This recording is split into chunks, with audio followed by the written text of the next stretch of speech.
काजूच्या टरफलापासून तेल निर्मिती करणाऱ्या फॅक्टरी जळून खाक. चंदगड तालुक्यातील हलकर्णी एमआयडीसी इथं आज दुपारी 2 वाजता लागली आग. सुमारे 1.5 कोटीचं नुकसान. चंदगड तालुक्यातील हलकर्णी एमआयडीसी येथे आज दुपारी 2 वाजता काजूच्या टरफलापासून तेल निर्मिती करणाऱ्या फॅक्टरी जळून खाक झाली आहे. चंदगड तालुक्यातील हलकर्णी एमआयडीसी पाटणे फाटा ते तिलारी रोडजवळ असलेल्या कल्याणी केमटेक काजूच्या टरफलापासून तेल निर्मिती करणाऱ्या फॅक्टरीला अचानक आग लागल्याने संपूर्ण फॅक्टरी रखरखत्या उन्हात आगीच्या भक्ष्यस्थानी पडली.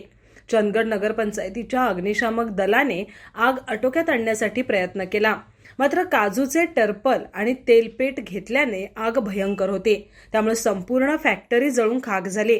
या फॅक्टरीचे मालक सचिन महादेव चावरे यांना विचारलं असता अंदाजे 1.5 कोटीचं नुकसान झाल्याचं सांगितलं. आगीचं कारण अद्याप स्पष्ट झालेलं नाही.